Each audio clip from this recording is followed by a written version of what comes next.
అసలు ఎక్కడెక్కడ వెతికావు నైట్ అసలు ప్రతిది. అంటే ఇంకా మహిళ అనగానే ఇలా ట్రోల్ చేయడము మీకు అలవాటైపోయిందండి. బేసిక్ గా అలవాటైపోయింది. అంటే ఇప్పటివరకు నా మీద గాని ఆర్ రోజా గారి మీద గాని మీరు చేస్తున్నటువంటి ట్రోల్స్ కానీ మీరు అంటున్నటువంటి మాటలు కానీ ఇవన్నీ ఏంటంటే చేసే వాళ్ళకి ధైర్యం, మనోళ్ళు ఉన్నారు చూసుకుంటారులే అనేటువంటి ఒక ధైర్యం. ఆ ధైర్యాన్ని ఇస్తుంది మీరు కాదా అండి? ఆ ధైర్యాన్ని ఇస్తుంది మీరు కాదా అని అడుగుతున్నాను నేను. ఇలా ట్రోల్స్ చేసే వాళ్ళకైనా, ఇలా సైబర్ క్రైమ్లు చేసే వాళ్ళకైనా, లేదా మహిళల మీద, బాలికల మీద, చిన్నారుల మీద ఇలా అత్యాచారాలు, అఘాయిత్యాలు చేసే వాళ్ళకైనా, హత్యలు చేసే వాళ్ళకైనా ధైర్యాలు ఇస్తోంది మీరు కాదా? మొట్టమొదటిసారి ఒక్కళ్ళు తప్పు చేయగానే ఇమీడియట్ గా యాక్షన్ తీసుకుంటే రెండో తప్పు జరగదు కదా? మీరు ఎందుకు తీసుకోవట్లేదు? అంటే మీ పార్టీ నాయకులు అందులో ఇన్వాల్వ్ అయి ఉన్నారనా? దీనికి ఖచ్చితంగా సమాధానం చెప్పాలండి. కూటమి ప్రభుత్వం దీనికి ఖచ్చితంగా సమాధానం చెప్పాలి. మీరు అధికారంలోకి వచ్చింది ఎందుకు?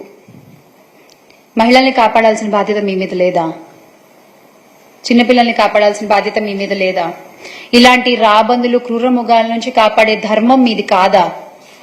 చెప్పండి.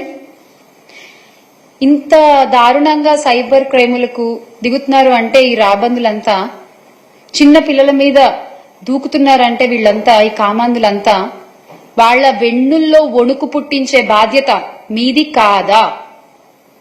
దీనికి ఏం సమాధానం చెప్తారో చెప్పాలి నాకు. I will be waiting. విచిత్రమైన విషయం ఏంటంటే మహిళల రక్షణ, శాంతి భద్రతల అంశాల మీద దృష్టి పెట్టాల్సిన పోలీసులు ఇప్పుడు ఎలా అయిపోయారంటే వచ్చే రాజకీయ విమర్శలన్నింటినీ కూడా వాళ్ల బాధ్యతగా తీసుకుంటున్నారు పాపం వాళ్ళు. ఎస్, ఎవరెవరైతే ప్రస్తుతం మీరు చూడొచ్చు, ప్రస్తుతం ప్రభుత్వం మీద ఎవరైతే ఒక విమర్శ చేస్తారో అది ప్రభుత్వ బాధ్యత కాదు, అది మా బాధ్యత. దానికోసం పనిచేస్తున్నారు పోలీస్ వ్యవస్థ అంతా. ఇప్పుడు చూడండి, ఆంధ్రప్రదేశ్ పోలీస్ ఇక్కడ కూడా మీరు చూడొచ్చు. AP police Twitter handle TDP Twitter handle గా ఎప్పుడు మారిపోయిందో నాకు తెలియదు. మరి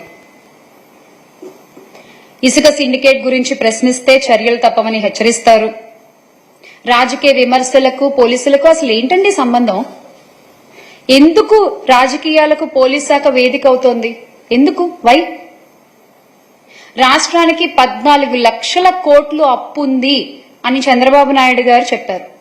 ఇప్పటి వరకు ఒక్క ఆధారాన్ని కూడా ఆయన చూపలేకపోయారు. మరి ఆయన మీద ఏం చర్య తీసుకుంటారు?